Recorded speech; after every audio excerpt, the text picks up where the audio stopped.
Sudah lama sekali sejak terjadinya sebuah supernova di Bima Sakti. Tepatnya sudah lebih dari 400 tahun. Wah, udah telat banget nih kayaknya. Jadi inilah bintang-bintang yang paling besar kemungkinannya untuk meledak, kalau memang belum. Di urutan paling atas ada bintang Eta Carinii di langit selatan.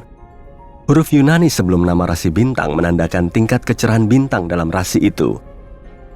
Sir Edmund Halley di tahun 1677 mencatat Eta Carinii sebagai bintang paling terang ketujuh dalam rasi bintang Carina, karena Eta adalah huruf ketujuh dalam alfabet Yunani.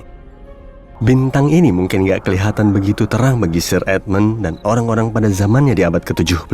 Tapi penelitian modern tentang Eta Carinii memperkirakan luminositas bintang ini 5 juta kalinya matahari kita. Luminositas adalah teknik yang dipakai para astronom. Bukan cuma kecerahan, luminositas mengacu pada energi total yang dilepaskan pada semua frekuensi. Eta Carinii melepaskan 5 juta kali energi lebih banyak dibanding matahari. Benar-benar raksasanya Bima Sakti. Eta Carinii 100 kali lebih masif dan 240 kali lebih besar dibanding bintang katai kuning putih kita, matahari. Jelas, karena tampak redup, letak Eta Carinii sangat jauh, sekitar 7.500 tahun cahaya.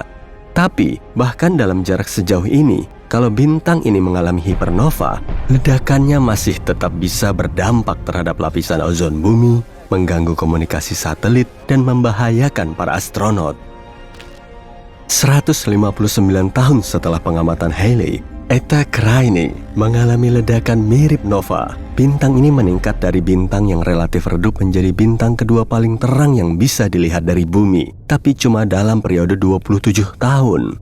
Dari 1836 sampai 1863, Eta Carinii adalah bintang paling terang kedua yang bisa dilihat setelah Sirius, bintang anjing. Dan Sirius hanya sekitar 8 tahun cahaya jauhnya. Sejak 1863, selain beberapa lidah api, Eta Carinii telah kembali meredup ke kecerahan awalnya pada magnitudo 4,5.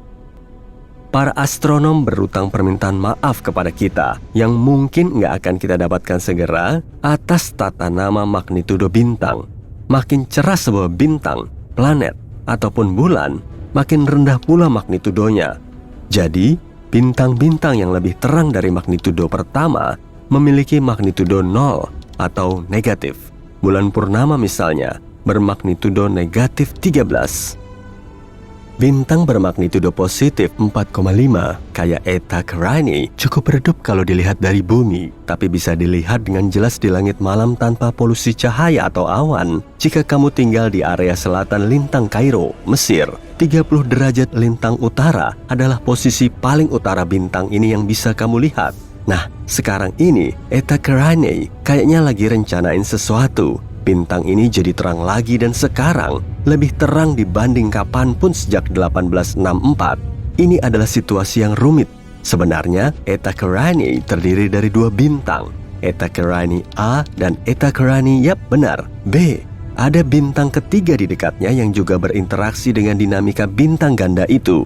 Pasti namanya Eta Carinii C deh. Benar.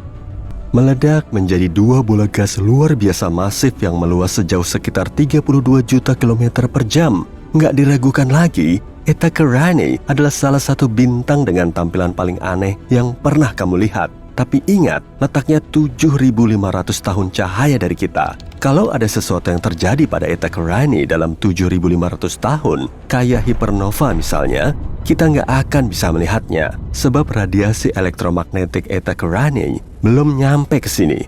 Para astronom mengawasi Eta Carinii sebab bintang ini bisa mengalami hipernova kapan saja, atau mungkin sudah terjadi 5.000 tahun lalu. Kalau begitu, kita cuma harus menunggu 2.500 tahun lagi untuk melihatnya. Oke, kayaknya bakal kutulis di agenda aku. Dari daftar 30 bintang yang mungkin akan mengalami supernova, Rho Cassiopeiae menjadi pilihan banyak astronom. Huruf Yunani Rho adalah huruf ke-17 dalam alfabet Yunani. Artinya, Rho Cassiopeiae adalah bintang dengan magnitudo jelas ke-17 dalam rasi Cassiopeia. Tapi Rho Cass, nama panggilannya, adalah salah satu dari 7 bintang hiperraksasa kuning di Bima Sakti. Ini juga termasuk raksasa karena kelihatan pada magnitudo 4,5 dari jarak sekitar 10.000 tahun cahaya.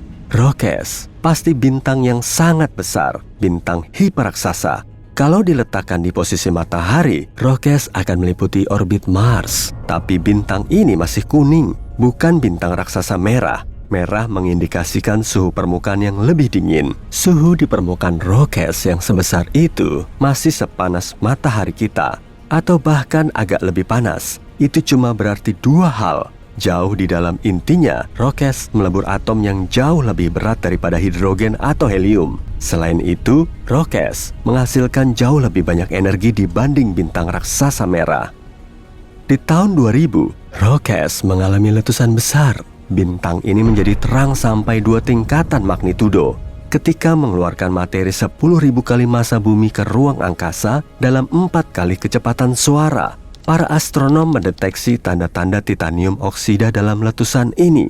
Ini artinya Rokes jauh lebih dekat mengalami supernova atau dalam kasus khusus ini hipernova dibanding anggapan para astronom dulu. Besi cuma beberapa tingkat di atas titanium dalam tabel periodik. Dan ketika besi terbentuk, peleburan berhenti dan bintang pun kolaps. Rokes benar-benar mendekati itu, atau lebih tepatnya, lebih mendekati itu tadinya. Karena letusan yang kita lihat tahun 2000 itu sebenarnya terjadi 10.000 tahun sebelumnya. Banyak astronom berpikir Rokes telah mengalami hipernova, membentuk lubang hitam, dan bahkan udah nggak ada. Sementara itu, Betelgeuse menarik perhatian semua orang belum lama ini. Bintangnya ya, bukan filmnya. Bintang ini meredup secara dramatis, cuma 37% dari kecerahan biasanya. Apa Betelgeuse sedang bersiap untuk mengalami supernova? Betelgeuse sejauh ini adalah bintang paling terang di langit dalam sinar inframerah. Ini fakta penting, sebab terkait status Betelgeuse sebagai calon bintang yang akan mengalami supernova, seperti yang akan segera kita lihat. Betelgeuse juga disebut Alpha Orionis, nama dengan huruf Yunani lainnya. Jadi, kita bisa simpulkan kalau Betelgeuse adalah bintang paling terang dalam rasi Orion, kan? Salah, ini adalah bintang kedua paling terang dalam rasinya. Rigel atau Beta Orionis adalah bintang paling terang di area itu. Kok bisa? Mungkin karena Betelgeuse diklasifikasikan sebagai bintang variabel semi-reguler. Agak berlebihan ya. Siklus getarannya yang kurang lebih 400 hari mengubah kecerahannya sampai sekitar 1 magnitudo penuh dari yang jauh lebih terang dibanding bintang bermagnitudo 1 menjadi lebih mendekati bintang bermagnitudo 2. Tapi Betelgeuse belum pernah terlihat meredup begitu drastis seperti baru-baru ini. Apa yang terjadi dengan bintang ini? Dari akhir tahun 2019 sampai pertengahan 2020, Betelgeuse melalui periode meredup besar selama peristiwa pelepasan massa. Komunitas astronomi dunia memperhatikan situasi ini, dan dalam penyelidikannya, mereka menemukan data faktual yang mengejutkan tentang Betelgeuse. Pertama, lokasi Betelgeuse nggak sejauh perkiraan. Jarak Betelgeuse yang baru dan lebih akurat adalah 548 tahun cahaya. Itu 25% lebih dekat daripada jarak sebelumnya. Fakta baru kedua, diameter Betelgeuse telah berkurang dengan persentase yang sama. Bintang ini sekarang 25% lebih kecil daripada yang diyakini sebelumnya. Penyebab meredupnya Betelgeuse yang dramatis juga sudah diketahui. Bintang raksasa itu melepaskan awan gas yang mengandung magnesium. Awan itu menghambat sebagian besar sinar yang berasal dari Betelgeuse dan membuatnya secara visual tampak jauh lebih redup daripada yang sebenarnya. Magnesium nggak terlalu dekat dengan besi dalam tabel periodik, yang artinya Betelgeuse nggak jauh menuju supernova seperti yang disangka sebelumnya.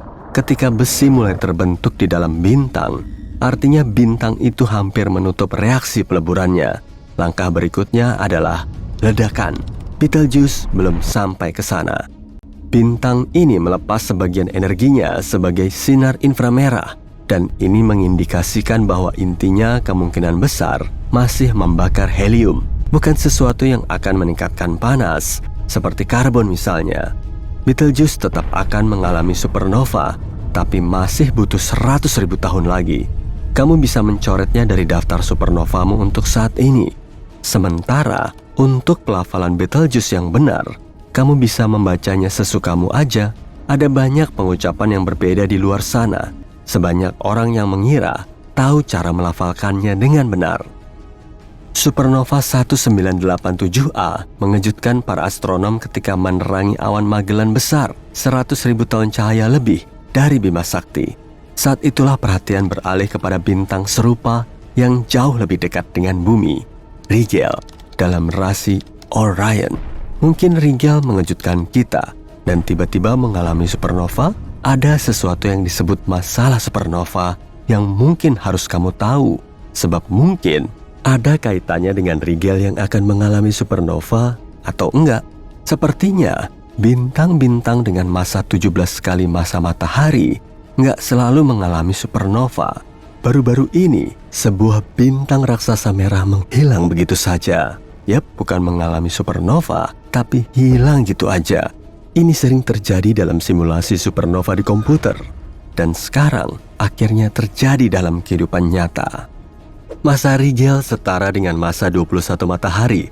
Dengan kata lain, Rigel 21 kali lebih masif dibanding matahari kita. Jadi apa Rigel akan mengalami supernova atau hilang gitu aja jadi lubang hitam yang akan terbentuk di intinya?